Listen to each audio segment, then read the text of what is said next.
Entonces yo tengo aquí una palabra, amén, que es una palabra para predicarla así tranquilico, para que vosotros la escuchéis. Vamos a tocar un tema doctrinal, vamos a hablar del arrebatamiento, amén. Así que es una palabra que creo que es necesaria, estando en los tiempos que estamos, y es necesaria escucharla y guardarla en nuestro corazón, amén. Mira, vamos a ir al libro de Apocalipsis capítulo 1 y verso 7. Dice: he aquí que viene con las nubes, y todo ojo le verá, y los que le traspasaron, y todos los linajes de la tierra harán lamentación por él. Dice: sí, amén. Dice la Escritura: yo soy el Alfa y la Omega, principio y fin, dice el Señor, el que es y que era y que ha de venir, el Todopoderoso. Amén a la palabra del Señor en nuestros corazones. Gloria a Dios.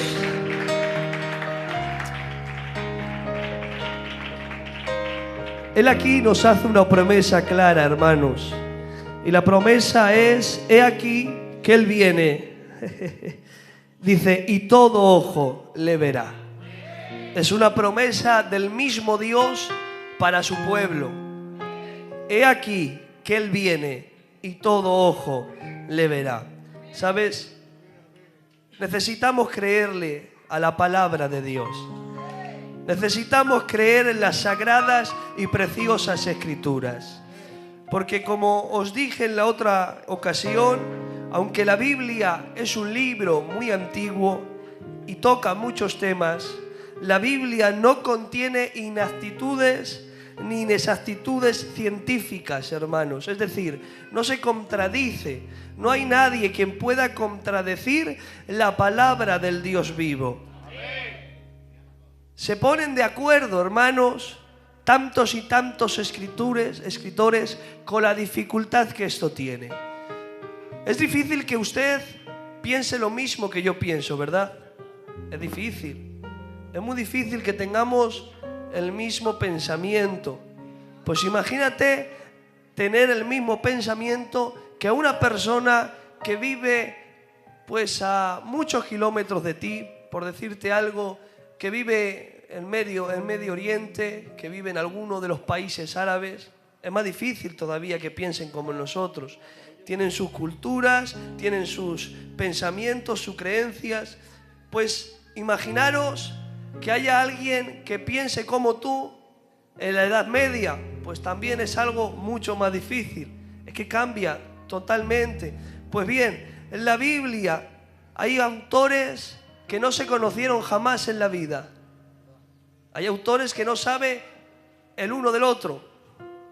Hay escritores que son médicos y otros son agricultores. Hay escritores que son personas de letras y otros que son analfabetos. Y ninguno se contradice. Todos dicen lo mismo. Porque fue el mismo Espíritu quien influyó y quien inspiró a cada escritor de sus sagradas Escrituras. Como decíamos en la otra ocasión, hechos científicos que se han demostrado después de muchos años, algo que la Biblia ya dijo anteriormente. La Biblia... Cógelos, que no pasa nada. Tira. La Biblia no se contradice, es decir, añade valor a los hechos que después la ciencia ha demostrado. Y hay un problema hoy en la iglesia, y no hablo de Zumárraga, sino cuando hablo de iglesia, hablo de la iglesia universal, de la iglesia global, generalizando. Tenemos un problema, y es que a veces dudamos en lo que Dios dijo. Y el dudar en lo que Dios dijo nos trae grandes conflictos, crisis de fe. Ya no vienes al culto de la misma manera. vienes como venga a pasar el rato, como venga un día más, porque le has dejado de dar valor a esa creencia tan importante y a esa palabra que Dios dictaminó en el corazón de tu persona. Y esto no solo no nos pasa a nosotros a veces, crisis de fe, porque ¿quién de aquí no ha tenido una crisis de fe nunca? Venga, ¿quién de aquí no se ha preguntado algunas veces, Señor, si tú estás, ¿cuántos de aquí? Seguramente todos en algún momento de nuestras vidas nos hemos preguntado si Dios estuvo ahí en medio de nuestras aflicciones. Y bueno, tal vez hay incluso ahora gente aquí que también lo piense. Igual estás pasando por un momento de crisis de fe. Tal vez no estás tan bien como estuviste hace meses, hace años. Tal vez te preguntas muchas cosas y tal vez tienes este problema. Pues esto le pasaba a la iglesia en la época bíblica.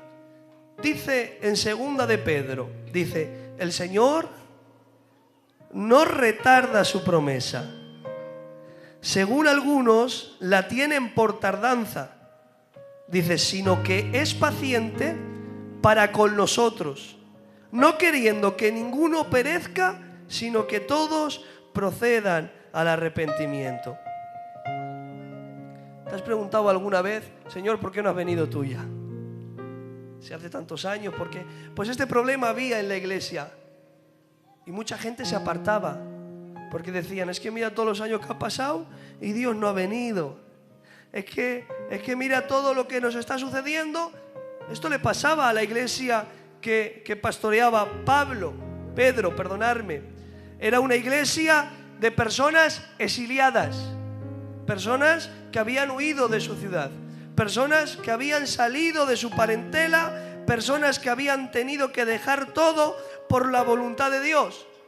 Y viendo que Dios parece ser que no reaccionaba, esas personas, su fe empezó a menguar, su fe empezó a decaer, y la fe activa y viva que tuvieron un tiempo se convirtió en una fe totalmente muerta. Dejaron de creer en la venida de Dios. Dejaron de creer que Dios podía venir. Y aunque no lo crean ustedes, pero es un problema que algunos de nosotros vivimos. Y nos hacemos esta pregunta: ¿ha retardado Dios o ha tardado Dios su promesa? ¿Ha retardado Dios su llegada? Viendo que estamos viendo tantos años de sufrimiento, tantas catástrofes, tantos sucesos paranormales, pandemias, guerras, aflicciones, dolores, maldad que se aumenta por 1000. Y viendo nosotros esto, pensamos que parece que el momento del rapto está tardando y está llegando tarde. Algunos, yo le voy a hacer aquí una pregunta: ¿cuántos confían de verdad ahora? No, de ahora de verdad. Que si yo le digo, Dios puede venir ahora. Uy, unos pocos, ¿ves? Unos pocos. Aleluya.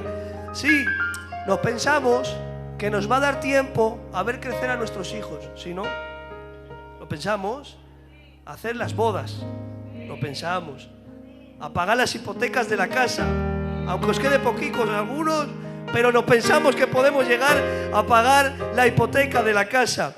Pensamos que tenemos el tiempo suficiente para pecar hoy, creyendo que mañana Dios nos va a volver a dar una oportunidad.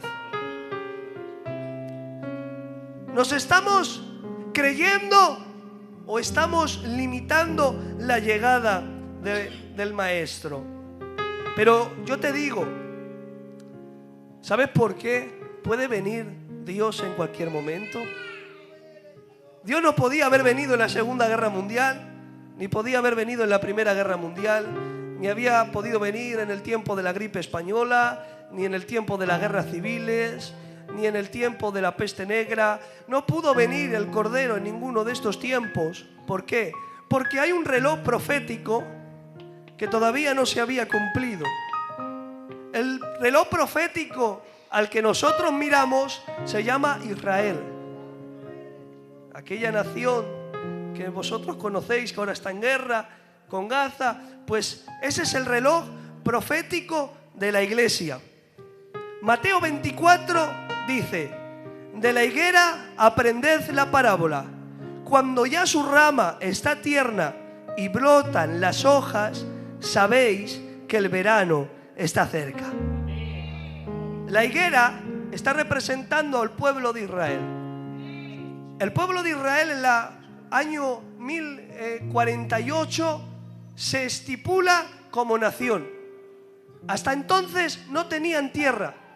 Hasta entonces no tenían nación. Hasta entonces era un pueblo dispersado. Era un pueblo perseguido. Era un pueblo que huía. Era un pueblo esclavizado. Pero en el día de hoy, como bien dice la Biblia, dice: cuando ya su rama esté tierna y brotan las hojas, sabéis que el verano está cerca. ¿Sabéis que Israel ahora es una de las ciudades, o de los países, mejor dicho, más prósperos en la historia? ¿Sabéis que de ellos han salido los mejores médicos, los mejores hombres, las personas con más capacidad intelectual? ¿Sabéis que el pueblo judío, en medio de su pueblo hay hombres con gran capacidad y gran sabiduría? ¿Sabéis que militarmente uno de los mejores países es Israel? En enfermería, ¿sabías que uno de los mejores países es Israel? Un país que estaba prácticamente destruido, un país que estaba prácticamente arruinado, pero que ahora empieza a resurgir. No podía haber sido antes, porque este tiempo lo marca el pueblo de Israel. ¿Por qué? ¿Por qué marca Israel la llegada del Cordero? O mejor dicho, el rapto. ¿Por qué? Os lo voy a decir. Mirad. Para que el Cordero de Dios nos lleve al reino de los cielos, tiene que acontecer algo, ¿vale? Y es que Israel tiene que fundar el tercer templo. ¿Por qué? Porque ahí es donde se va a sentar Satanás, en el templo de Dios.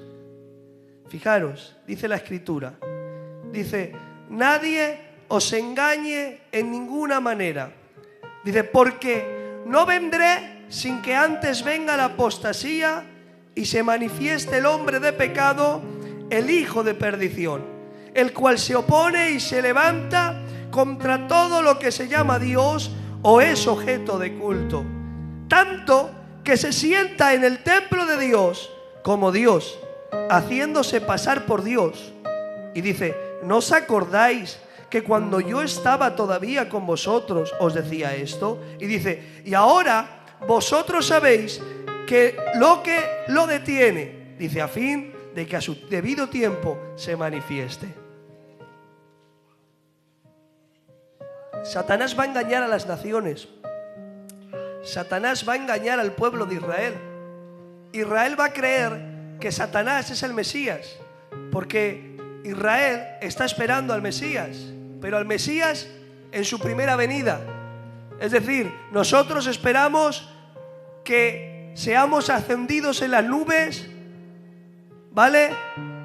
Y el acontecimiento del acto, esto es lo que espera la iglesia, ¿vale? La iglesia no espera que Jesús venga a la tierra, porque Jesús ya vino. Pero Israel está esperando que Jesús venga, es decir, que el Mesías venga, porque al primero lo crucificaron. Entonces a ellos no lo consideran, están esperando al Mesías.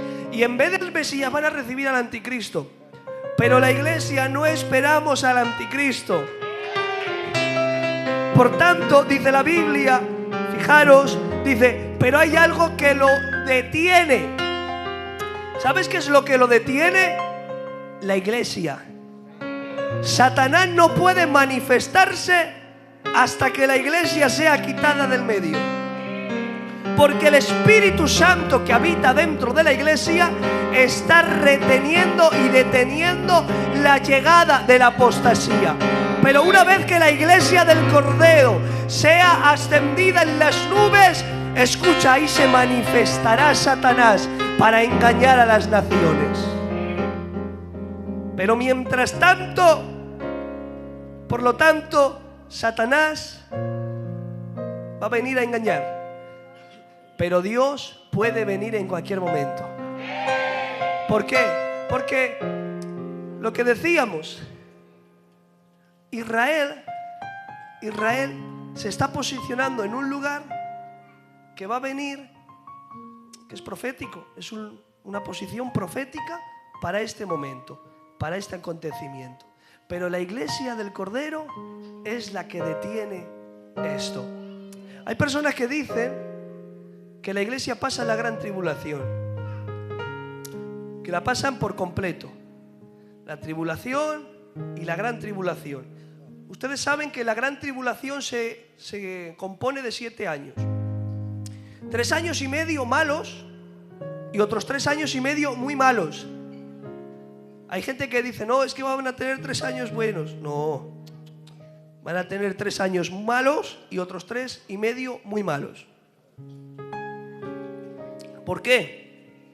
Porque en los primeros 3 años y medio se empiezan a abrir los sellos, aleluya, y Dios empieza a lanzar juicios, y Dios empieza a quitar la paz del medio de la tierra, y Dios empieza a enviar cosas para los que se han quedado. Pero luego vienen otros 3 años y medio mucho peores, donde ya Satanás se sienta en el templo de Dios, en el trono, y el pueblo de Israel ve lo que está haciendo ese hombre que supuestamente era el Mesías, que supuestamente era el que venía a traer paz. Israel cae y dice, es el anticristo, porque empieza a hacer un sacrilegio en medio del templo. Por lo tanto, la iglesia, nosotros creemos que la iglesia no pasa la gran tribulación, pero no pasa ni la mitad. No vamos antes. La iglesia del Cordero se va antes. La iglesia de Jesucristo se marcha antes.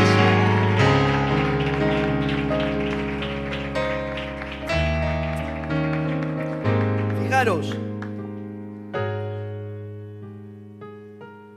en el libro de Apocalipsis, ¿por qué decimos que no vamos antes? Fijaros, en el libro de Apocalipsis nos encontramos con que hasta el capítulo 4 Dios envía mensaje a las iglesias. Mensaje a la iglesia de Tiatira, mensaje a la iglesia de Sardis, mensaje a la iglesia de Laodicea. Y cuando ya en el capítulo 4 nos encontramos con la siguiente escena y dice, después de esto, el apóstol dice, miré y aquí una puerta abierta en el cielo, y dice, y la primera voz que oí como de trompeta hablando conmigo dijo, sube acá, sube acá. De la misma manera que el apóstol Juan estaba subiendo al cielo para visualizar todas estas cosas que iba a visualizar, de la misma manera la iglesia del Cordero también es recibida en el reino de los cielos antes de que acontezca todo esto en la tierra. De la misma manera, hermanos, fijaros, ¿por qué la iglesia no puede ser retenida aquí? ¿Por qué la iglesia no se puede quedar? Dice en el libro de Apocalipsis 3:10, dice, por cuanto has guardado la palabra de mi paciencia, yo también te guardaré de la hora de la prueba que ha de venir sobre el mundo entero, para probar a los que moran sobre la tierra. Es decir, la iglesia del Cordero no está preparada para la ira. La iglesia del Cordero no está preparada para lo que va a venir sobre la tierra. Todo lo contrario. El mismo Dios dice, yo a la iglesia la guardaré Pero ¿y dónde la voy a guardar? ¿Dónde? ¿Dónde la voy a guardar? La voy a guardar en algún sitio peculiar, especial, en alguna zona de por aquí cerca, en alguna montaña de por aquí voy a guardar la iglesia. No, te va a guardar en el reino de los cielos. Ahí te va a guardar el Cordero. Y fijaros, es imposible que la iglesia pase la gran tribulación. ¿Por qué? Porque el Cordero murió. La Biblia nos enseña y dice: Cristo fue ofrecido una sola vez para llevar los pecados de muchos. Dice, y aparecerá por segunda vez sin relación con el pecado para salvar a los que esperan. Es decir, Él va a venir a salvarte. Él va a venir a llevarte al reino de los cielos. Él va a llevarte. Él ya murió una vez por ti. Y no va a dejar que sufras en esta tierra en el momento de la gran tribulación. No va a dejar que sufras los dolores. No, porque Él ya murió en la cruz del Calvario una vez por tu casa. Por tanto, fijaros, nos encontramos Tesalonicenses capítulo 4, verso 16. Nos encontramos con esa escritura, aleluya, donde es tan conocida y tan famosa que dice: porque el Señor mismo, con voz de mando, con voz de arcángel y con trompeta de Dios, descenderá del cielo, y los muertos en Cristo resucitarán primero. Luego nosotros, los que hayamos vivido, los que vivimos, los que hayamos quedado, seremos arrebatados juntamente con ellos en las nubes para recibir al Señor en el aire, y así estaremos siempre con el Señor. Y dice: por tanto, alentaos los unos a los otros con estas palabras. En la nube, atención a lo que voy a decir, ¿vale? La primera venida es cuando vino Jesús a morir por nosotros. La segunda venida, atención a esto porque muchas veces nos confundimos, la segunda venida es cuando Él venga con la iglesia a establecer el reino milenial. Es decir, cuando nosotros nos juntamos en el cielo con el Cordero y con todos los que se nos han marchado antes. Amén. Eso no es la segunda venida, eso es el rapto. Entonces no te confundas cuando vayas por ahí. Ten claro, porque si tú dices que es la segunda venida, tú estás diciendo que te quedas aquí y que esperas aquí la gran tribulación y que sufres aquí. Pero fijaros, mirar,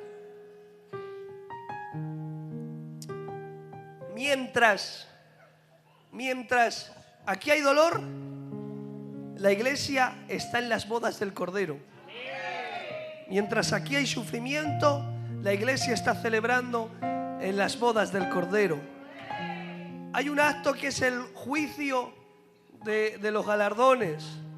Amén. El juicio de las recompensas. Eso le pertenece a la iglesia. Eso es algo que Dios te va a bendecir a ti por tus buenas obras, por tus buenas acciones. En las bodas del Cordero, antes de esto, Dios te va a recompensar por lo bien que hiciste a tu hermanico, por lo bien que hiciste a tu hermanica. Sí, por las buenas intenciones que tuviste también. También Dios va a recompensar tus buenas intenciones, va a recompensar tus buenos deseos incluso. Pero las que hiciste con doble intención, esas no van a tener recompensa, Las que hiciste para recibir favores, esas no vas a recibir recompensa, que lo sepas. Pero todas las demás, Dios va a bendecirte. Por tanto, quiero decirte en esta tarde, en este culto, como dice la Escritura, retén lo que tienes. Retén lo que tienes. El Cordero puede venir en cualquier momento. ¿Cómo estás? Yo te quiero hacer esta pregunta. ¿Cómo estás? ¿Estás preparado? Amén. Uy. A ver, voy a hacer otra vez la pregunta, que se lo ha respondido el tío Dani. ¿Estás preparado? Que sí, hombre, que estás preparado. Aleluya. Pero si tal vez no estás preparado, si tal vez no estás haciendo las cosas correctas, si tal vez no estás viviendo como debes de vivir y no estás seguro de que eres salvo, hoy Dios te da una oportunidad. Hoy Dios te da una oportunidad.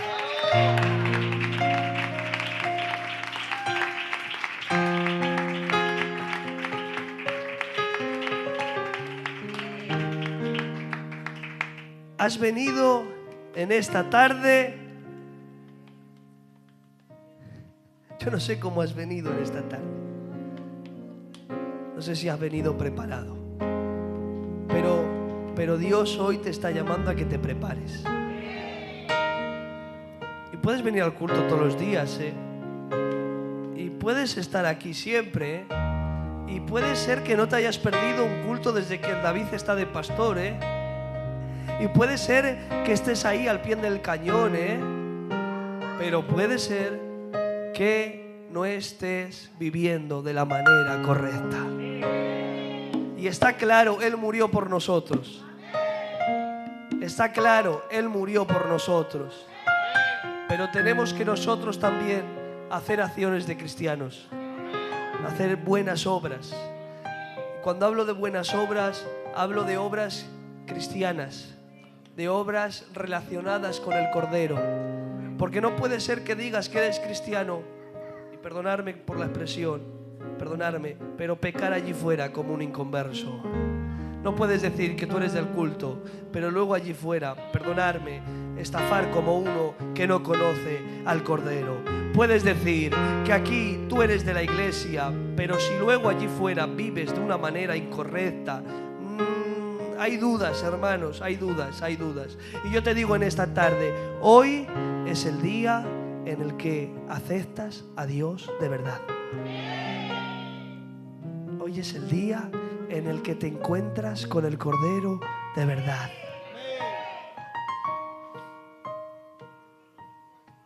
Deja de vivir una doble vida. Oh, yo te veo. No.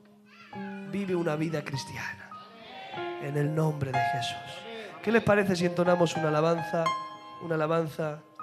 y le damos gracias a Dios por este culto? Venga.